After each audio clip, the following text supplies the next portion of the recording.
Working with Worksheets. Working with worksheet ranges. Each cell is represented by a cell address. A group of cells can be referenced using a reference operator. There are two types of reference operators. Range. A range reference refers to all the cells which are between including the reference. A cell range reference contains two cell addresses separated by a colon.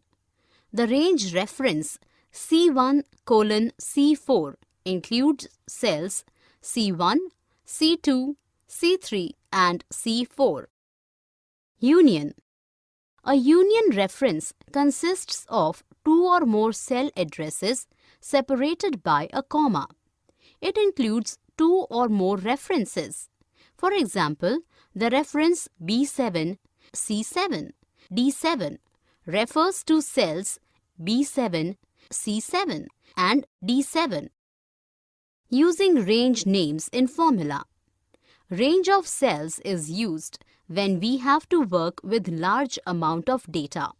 For example, if a column in the worksheet contains the income of employees, it will be required again and again for calculating the total salary of all employees or calculating the average salary and so on. So, it is always convenient and efficient to name this range meaningfully and use the name of the range instead of the cell coordinates. Advantages of naming a range. Easy to remember. Easy movement in worksheet. Easy to use. Helpful in linking. Creating a range name.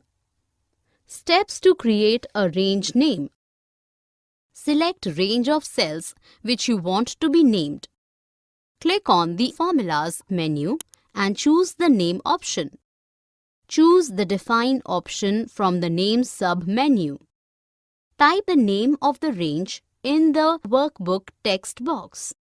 Click on the OK.